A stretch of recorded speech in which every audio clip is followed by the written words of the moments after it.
I gave him my precious time on this stupid video chat. Not again, not again, not again. I learned he was my lesson, but this is my lesson to you girls. I wasted my time so you don't have to. He actually, after this big sales job, has the audacity to say to me, get this, 4 days after, he's like, I'm not dating anybody. I'm turned, he didn't say you're turned on. He was making insinuations that he thought I looked really good. And I was like, well, life's been good to me. I'm active. But it was the flirting. And then I felt like, because he actually said to me, you look really good. And I was like, didn't know how to take it. So anyway, get a drink. So what happened was,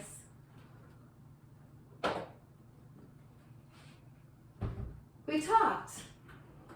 And I don't know why I let it go on as long as it did. I think it's because I was curious, and curiosity is what got Pandora. And she opened that box. I think that's the lesson, folks.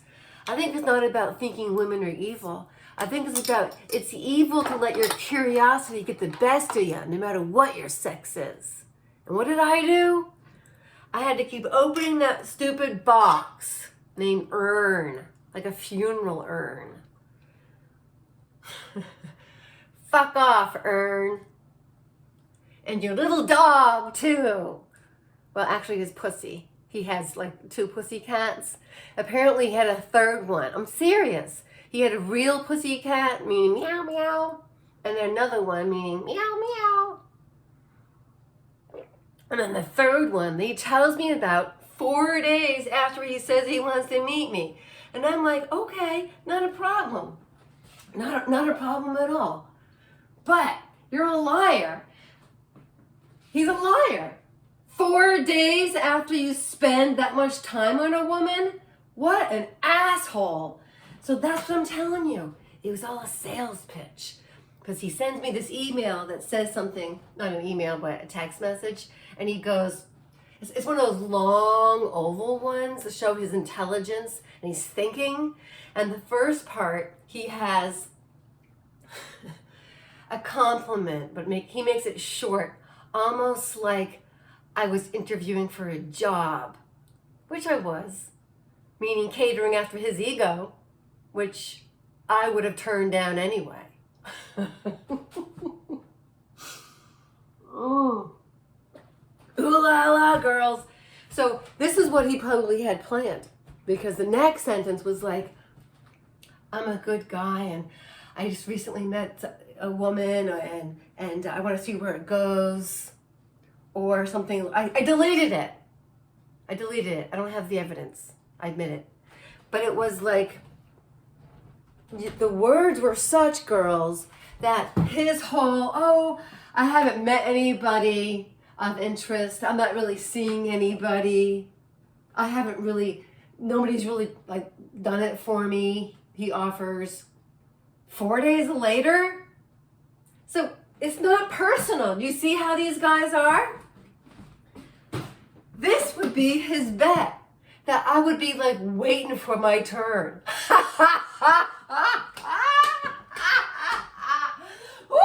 I'm not gonna wait for my turn, motherfucker. Woo!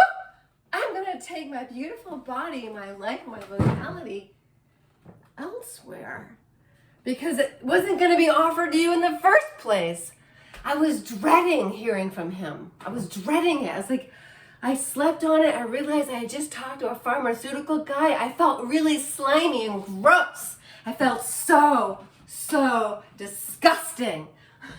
I was like, oh my God. And then I started thinking about what he came in contact with and the doctors and the belief systems. And I thought about, oh my goodness, what he probably put into his body to keep that job with pharma. Yeah. So I'm going, I don't even want his breath on me.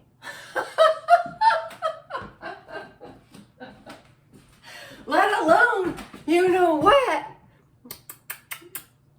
And then lastly, I'm not even going to think about that. That's disgusting. So do not even go there. It is gross. But you know what? This thought crossed my mind. He was bald, which meant he had a lot of testosterone, which is why I knew he was a liar. And he had a stupid laugh. A stupid laugh. Gets it every time. Okay, so these are my rules of engagement. Ladies, if he has a laugh that you feel like it's like not authentic and it's stupid, that's clue number one. Okay, this is when you're talking to him. I don't know what he's like out in public, but this is when you observe him, because when you're dating, that's when you're most vulnerable, okay? If you haven't seen him in the context of a group, you know, dating is a different world. So, if he laughs and you can't stand it, that's a clue. The next one would be when he kisses you. If he sticks his tongue in right away, no. If he bites your lip, absolutely not. No.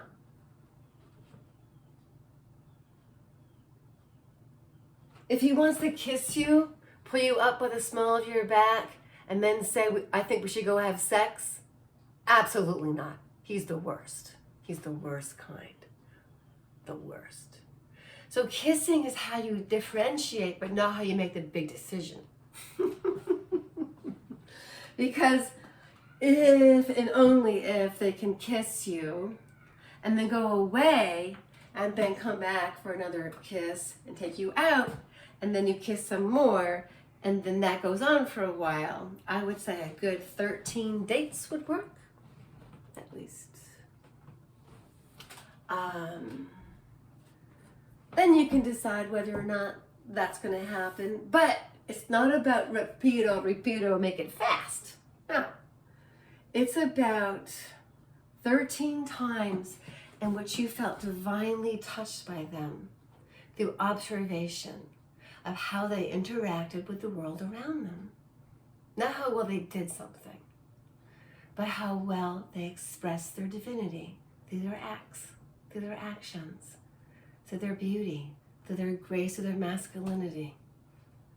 You know? And ultimately, yeah, the way they, connect. Hope you're enjoying life. I am.